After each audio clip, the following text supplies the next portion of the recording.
ನಮಸ್ಕಾರ. ಸ್ತ್ರೀಯರ ವಿಶೇಷ ಅಕ್ಟೋಬರ್ ತಿಂಗಳ ಮಾಸ ಭವಿಷ್ಯ ವಿಡಿಯೋಗೆ ಆತ್ಮೀಯವಾದ ಸ್ವಾಗತ. ಈ ವಿಡಿಯೋದಲ್ಲಿ ನಾನು ಮೇಷರಾಶಿಯ ಸ್ತ್ರೀಯರ ಅಕ್ಟೋಬರ್ ತಿಂಗಳ ಮಾಸ ಭವಿಷ್ಯವನ್ನು ಸಂಕ್ಷಿಪ್ತವಾಗಿ ತಿಳಿಸಲಿದ್ದೇನೆ.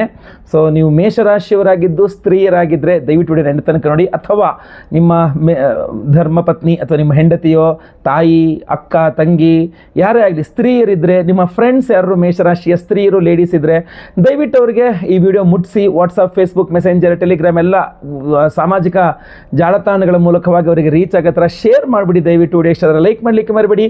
ನಮ್ಮ ಚಾನಲ್ನ ಸಬ್ಸ್ಕ್ರೈಬ್ ಮಾಡ್ಕೊಳ್ಳಿ. ಇದೇ ಥರ ವಿಭಿನ್ನವಾದ ವಿಚಾರಗಳ ವಿಡಿಯೋ ಮಾಡ್ತಾ ಇರ್ತೇನೆ.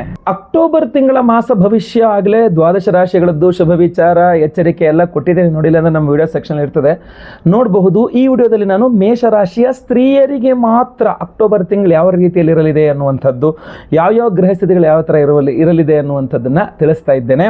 ಸೊ ಮೊದಲನೇದಾಗಿ ನೋಡಿ, ಸ್ತ್ರೀಯರ ಆರೋಗ್ಯ ಯಾವ ರೀತಿಯಲ್ಲಿ ಇರಲಿದೆ ಅಂತ ಹೇಳಿ. ರಾಶ್ಯಾಧಿಪತಿ ಯಾರು? ಮೇಷರಾಶಿಗೆ ರಾಶ್ಯಾಧಿಪತಿ ಕುಜ. ಸೊ ಕುಜ ಗ್ರಹ ಅಕ್ಟೋಬರ್ ತಿಂಗಳಲ್ಲಿ ತುಲಾರಾಶಿಯಲ್ಲಿದ್ದು ಮೇಷರಾಶಿಯನ್ನು ಪೂರ್ಣ ದೃಷ್ಟಿ ಕೊಡಲಿದ್ದಾನೆ. ಸೊ ಅಲ್ಲಿಗೆ ಏನಾಗುತ್ತೆ ಅಂತಂದರೆ, ಮೇಷರಾಶಿಯ ಸ್ತ್ರೀಯರಿಗೆ ರಾಶ್ಯಾಧಿಪತಿಯ ಪೂರ್ಣ ದೃಷ್ಟಿ ಬರ್ತದೆ. ಸೊ ರಾಶ್ಯಾಧಿಪತಿಯ ಹಾಗೂ ಅಷ್ಟಮಾಧಿಪತಿಯ ಪೂರ್ಣ ದೃಷ್ಟಿ ಇರೋದ್ರಿಂದಾಗಿ ಒಂಥರ ಶಕ್ತಿ ಅನ್ನುವಂಥದ್ದು, ಚೈತನ್ಯ ಶಕ್ತಿ ತುಂಬ ಚೆನ್ನಾಗಿರುತ್ತೆ. ಮೇಷರಾಶಿಯವರು ತುಂಬ ಸುಸ್ತು, ನನ್ನ ಕೈಲಿ ಏನೂ ಮಾಡೋಕ್ಕಾಗಲ್ಲ ಅನ್ನೋ ಥರದ ಪರಿಸ್ಥಿತಿ ಇರಲ್ಲ. ಸೊ ಆರೋಗ್ಯಪೂರ್ಣವಾಗಿರ್ತಾರೆ ಅಂತ, ಅಥವಾ ಶಕ್ತಿ ತುಂಬ ಚೆನ್ನಾಗಿರುತ್ತೆ ಅನ್ನುವಂಥದ್ದಂತೂ ಸ್ಪಷ್ಟವಾಗಿ ಕಂಡು ಬರ್ತಾ ಇದೆ. ಇಲ್ಲೇನಾಗುತ್ತೆ ಅಂತಂದರೆ, ಬಹಳ ಮುಖ್ಯವಾಗಿ ಕಂಡು ಬರ್ತಕ್ಕಂಥದ್ದು ಷಷ್ಠ್ಯಾಧಿಪತಿಯಾದ ಬುಧ ಸಪ್ತಮದಲ್ಲೇ ಇರ್ತಾನೆ. ಅದರಿಂದಾಗಿ ಕೆಲವಿಷ್ಟು ಮಾತು ಕೊಟ್ಟು ಎಡವಟ್ಟು ಮಾಡ್ಕೊಳ್ತೀರಾ ಅಂತ, ಅಂದರೆ ನಾನಿದ್ದೀನಿ, ನಾನು ಬಂದು ಮಾಡ್ಕೊಡ್ತೀನಿ ಅಂತ ಹೇಳಿ, ಹೇಳಿದೆಯಲ್ಲ ಅವತ್ತು ಬಾ ಮಾಡಿಕೊಡು ಅಂತ ಹೇಳಿ. ಸೊ ಆ ಲೆಕ್ಕದಲ್ಲಿ ಕೊಟ್ಟ ಮಾತಿಗಂತೆ ನಡ್ಕೊಳ್ಬೇಕು ಅಂತ ಹೋಗಿ ಕೆಲಸ ಮಾಡಿ ಫ್ರೀಯಾಗಿ ಕೆಲಸ ಮಾಡಿಕೊಟ್ಟು ಸುಸ್ತು ಮಾಡ್ಕೊಂಡು ಬಂದು ಮಲ್ಕೊತೀರಾ. ಮನೆಯಲ್ಲಿ ಯಜಮಾನರಾಗಲಿ ಯಾರಾಗಲಿ ಕೇಳ್ತಾರೆ, ನೀನೇ ಹೋಗಿ ಮಾತು ಕೊಟ್ಟು ಕೆಲಸ ಮಾಡಿ ಬಂದಿದ್ಯಾ, ಏನೂ ಮಾಡೋಕ್ಕಲ್ಲ, ನಿನಗೆ ಬುದ್ಧಿ ಇರಬೇಕು ಫಸ್ಟ್ ಆಫ್ ಆಲ್ ಅಂತೇಳಿ ಬೈತಾರೆ. ಬಟ್ ಸುಸ್ತು ಮಾಡಿಕೊಂಡ್ರೆ ಆ ಒಂದು ಕಾರಣದಿಂದನೇ ಬಿಟ್ಟರೆ ಸಾಮಾನ್ಯವಾಗಿ ನಿಮಗೆ ಅಕ್ಟೋಬರ್ ತಿಂಗಳಲ್ಲಿ ಅದ್ಭುತವಾದ ಗಟ್ಟಿ ಶರೀರ ಅಂತೂ ತುಂಬ ಚೆನ್ನಾಗಿದೆ. ಅಷ್ಟೇ ಅಲ್ಲ, ನಿಮ್ಗೆ ಏನಾದ್ರು ಈ ಪೀರಿಯಡ್ಸ್ ಪ್ರಾಬ್ಲಮ್ಮು ಮತ್ತೊಂದು ಇನ್ನೊಂದು ಇದ್ದರೂ ಸಹ ಅಕ್ಟೋಬರ್ ತಿಂಗಳಲ್ಲಿ ಅಷ್ಟೆಲ್ಲ ಅದು ಕಾಡಲಿಕ್ಕಿಲ್ಲ ಅಂತ ಅನ್ನಿಸ್ತದೆ. ಯಾಕೆಂದರೆ ರಾಶ್ಯಾಧಿಪತಿಯ ಬಲದಿಂದಾಗಿ ಕಾಡಲಿಕ್ಕಿಲ್ಲ ಅಂತ ಅನ್ನಿಸ್ತದೆ. ಇನ್ನು ಸಮಸ್ಯೆ ಆದರೆ ಸ್ವಲ್ಪ ಗಂಟಲಿಗೆ ಸಮಸ್ಯೆ ಆಗ್ಬೋದು, ಅಥವಾ ಕೂಗಾಡಿ ಅರ್ಚಾಡಿ ಸ್ವಲ್ಪ ನೀವು ಸಿಟ್ಟು ಜಾಸ್ತಿ ಮಾಡಿ. ಯಾಕೆಂದರೆ ಕುಜನ ಪೂರ್ಣ ದೃಷ್ಟಿ ಇದ್ದಾಗ ಸಿಟ್ಟು ಜಾಸ್ತಿ ಬರುತ್ತೆ. ಸಿಡುಕು ಸ್ವಲ್ಪ ಜಾಸ್ತಿ ಮಾಡ್ತೀರಾ. ಅದರಿಂದಾಗಿ ಸ್ವಲ್ಪ ಜಗಳಗಂಟಿ ಅನ್ನುವ ಒಂದು ಪಟ್ಟವನ್ನು ಬೇರೆ ಪಡೆದು ಬಿಡ್ತೀರಾ. ಹಾಗೂ ಷಷ್ಠ್ಯಾಧಿಪತಿ ಬುಧನ ಪೂರ್ಣ ದೃಷ್ಟಿಯೂ ಸಹ ಇರೋದ್ರಿಂದಾಗಿ ಏನಾಗುತ್ತೆ, ಪ್ರಚೋದನೆ, ನಿಮ್ಮನ್ನು ಚೆನ್ನಾಗಿ ಪ್ರಚೋದನೆಗೊಳಿಸ್ತಾರೆ ಜಗಳ ಮಾಡೋ ರೀತಿಯಲ್ಲೇ. ಸೊ ಸ್ವಲ್ಪ ಜಗಳ ಮನಸ್ತಾಪಗಳು, ವಾದ ವಿವಾದಗಳು, ಸಿಕ್ಕಾಪಟ್ಟೆ ಕೂಗಾಟ ಇದೆಲ್ಲವೂ ಸಹ ಆಗುವಂಥ ಸಾಧ್ಯತೆ ತೀರಾ ಜಾಸ್ತಿ ಕಂಡು ಬರ್ತಾ ಇದೆ. ಬಟ್ ಏನಂದರೆ, ನಾನು ಒಂದು ಹೇಳ್ತೀನಿ, ದುಡ್ಡು ಇನ್ನೊಬ್ಬರಿಗೆ ಕೊಟ್ಟು ಕೆಡಬೇಡಿ. ಏನೋ ಒಂದು ಪಾಪ ಕಷ್ಟದಲ್ಲಿದ್ದಾರೆ ಅಂತ ಹೇಳ್ಬಿಟ್ಟು ನಿಮ್ಮ ಬಂಗಾರ ಅಡ ಇಟ್ಬಿಟ್ಟು ದುಡ್ಡು ಕೊಡ್ಸೋದು ಅದೆಲ್ಲ ಮಾಡ್ತಾ ಇರ್ತಾರೆ. ಗಂಡಂಗೆ ವಿಷಯ ಗೊತ್ತಿರಲ್ಲ, ಬಂಗಾರ ಅಡ ಇಟ್ಬಿಟ್ಟು ತೊಗೊಂಡೋಗಿ ಯಾರಿಗೋ ದುಡ್ಡು ಕೊಟ್ಬಿಟ್ಟು ಪಾಪ ಕಷ್ಟದಲ್ಲಿದ್ದಾರೆ ಅಂಥೇಳಿ. ನಿಮ್ಮ ಆ ಒಂದು ಆರ್ದ್ರ ಹೃದಯ ಇರಲಿ, ತೊಂದರೆ ಇಲ್ಲ. ಹಂಗಂತ ನೀವೇ ಸಮಸ್ಯೆ ಮಾಡ್ಕೊಂಡು ಅವರಿಗೆಲ್ಲ ಹಾಗೆಲ್ಲ ಕೊಟ್ಟರೆ ಸಮಸ್ಯೆ ಆಗಲಿದೆ ಅಂತ ಕಂಡು ಬರ್ತಾ ಇದೆ. ಹಾಗೂ ನಿಮಗೆ ವಿಶೇಷವಾಗಿ ಮಾಸಾಂತ್ಯಕ್ಕೆ ಬಂದಾಗ ಶುಕ್ರ ನೀಚ ಸ್ಥಿತಿಗೆ ಹೋಗ್ತಾನೆ. ಆದ್ದರಿಂದ ಅಕ್ಟೋಬರ್ನಲ್ಲಿ ಮೇಷರಾಶಿಯ ಸ್ತ್ರೀಯರಿಗೆ ಅದು ಸಹ 9ನೇ ತಾರೀಕು ನಂತರ, ಮೊದಲನೇ ವಾರದ ನಂತರ, ಈ 2ನೇ ವಾರ 3ನೇ ವಾರದಿಂದ ಆಚೆಗೆ ಸ್ವಲ್ಪ ದುಡ್ಡಿನ ವಿಚಾರದಲ್ಲಿ ಸಮಸ್ಯೆ ಆಗಿಬಿಡುತ್ತೆ. ಹಾಗೂ ಯಾರಿಗೋ ಈ ಥರ ಗೊತ್ತಿಲ್ಲದೆ ಕೊಟ್ಟಂಥ ದುಡ್ಡುಗಳು ವಾಪಸ್ ಬರದೆ, ಅಥವಾ ಈ ಮನೇಲಿ ಯಾರಿಗೂ ಗೊತ್ತಿಲ್ದಂಗೆ ದುಡ್ಡು ಇಸ್ಕೊಂಬಿಟ್ಟಿರ್ತೀರ. ಈಗ ಅವರು ಸಡನ್ನಾಗಿ ಬಂದು ದುಡ್ಡು ಕೊಡ್ತೀರ ಅಂದರೆ ಯಜಮಾನ್ರಿಗೆ ವಿಷಯ ತಿಳಿಸಿರಲ್ಲ, ಅದೆಲ್ಲ ಒಂದು ಸ್ವಲ್ಪ ಸಮಸ್ಯೆ ಆಗುತ್ತೆ ಅಂತ ಕಂಡು ಬರ್ತಾ ಇದೆ.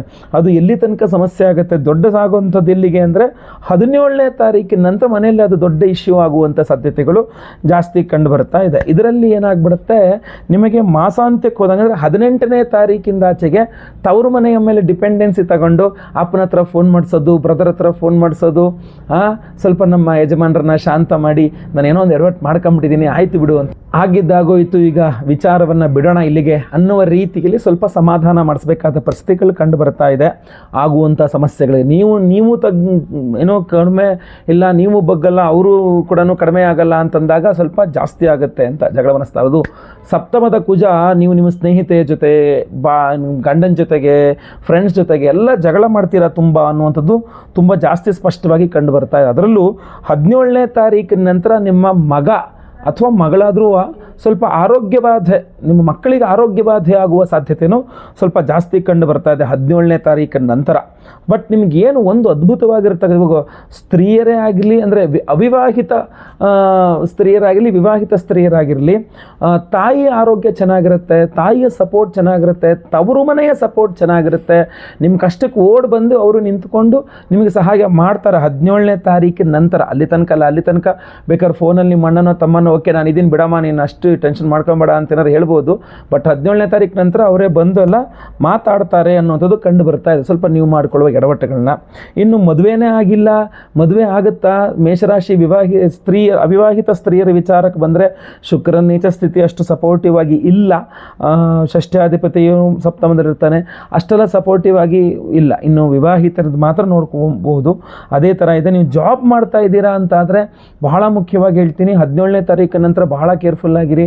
ನಿಮ್ಮ ಮೇಲಧಿಕಾರಿ ಜೊತೆ ಎಲ್ಲ ಯಾರು ಜಗಳ ಮನಸ್ತಾಪಗಳು ಮಾಡ್ಕೊಳ್ಳೋಕೆ ಹೋಗಬೇಡಿ. ಆಮೇಲೆ ಯಾವುದೋ ಫ್ರೆಂಡಿನ ಮೇಲೆ ಡಿಪೆಂಡೆನ್ಸಿ ಆಗಿ ಅವ್ರಿಗೆ ಹೇಳಿ ಉಟ್ಬಿಟ್ಟು ಹೋಗಿದ್ದೆ ಸರ್ ಅವ್ರು ಮಾಡಿಕೊಡ್ಲಿಲ್ವಾ ಅಂತನೋ, ಅವ್ರ ಹತ್ರ ಕೇಳ್ತೀನಿ, ಇನ್ನೊಬ್ರ ಹತ್ರ ಆ ಥರದ್ದೆಲ್ಲ ಇನ್ನೊಬ್ಬರ ಮೇಲೆ ನೀವು ಡಿಪೆಂಡೆಂಟ್ ಅನ್ನೋ ಥರ ತೋರಿಸ್ಕೊಳ್ಳೋಕೆ ಹೋಗ್ಬಿಡಿ, ಅಥವಾ ಅದನ್ನು ನಂಬೋಕ್ಕೂ ಹೋಗ್ಬಿಡಿ ಇನ್ನೊಬ್ಬರನ್ನ. 17ನೇ ತಾರೀಕು ನಂತರ ನಿಮ್ಮ ಆಫೀಸಲ್ಲಿ ಯಾರೂ ನಿಮ್ಮ ಹೆಲ್ಪಿಗೆ ಬರಲ್ಲ. 17ರ ತನಕ ಬರ್ತಾರೆ, 17ರ ನಂತರ ಬರಲ್ಲ, ಸಮಸ್ಯೆ ಆಗ್ಬಿಡುತ್ತೆ. ಸೊ ಅದರಿಂದ ಎಚ್ಚರಿಕೆಯಿಂದಿರಿ. ವೈಯಕ್ತಿಕ ಜಾತಕ ಪರಿಶೀಲನೆ ಮಾಡಿಸ್ಕೊಳ್ತಾ ಇರಿ. ಇಲ್ಲ ನಾವು ಹುಣ್ಣಿಮೆಗಳು ಅಲ್ಲಿ ವಿಶೇಷ ಹೋಮಗಳು ಮಾಡ್ತಾ ಇರ್ತೀವಿ. ಈ ಬಾರಿಯೂ ನೆಕ್ಸ್ಟ್ ಅಕ್ಟೋಬರ್ನಲ್ಲೂ ಕೂಡ ಹುಣ್ಣಿಮೆಗೆ ವಿಶೇಷವಾದಂತಹ ನಾಗಾರಾಧನೆ ಎಲ್ಲ ಇದೆ. ಈ ಕಾಳಸರ್ಪದೋಷ ಪರಿಹಾರ ಶಾಂತಿಗಳೆಲ್ಲ ಇದೆ. ಅದರ ಬಗ್ಗೆ ಸಂಬಂಧಪಟ್ಟಂತೆ ವಿಡಿಯೋಗಳು ಮಾಡ್ತೇನೆ, ನೋಡ್ಕೊಳ್ಳಿ.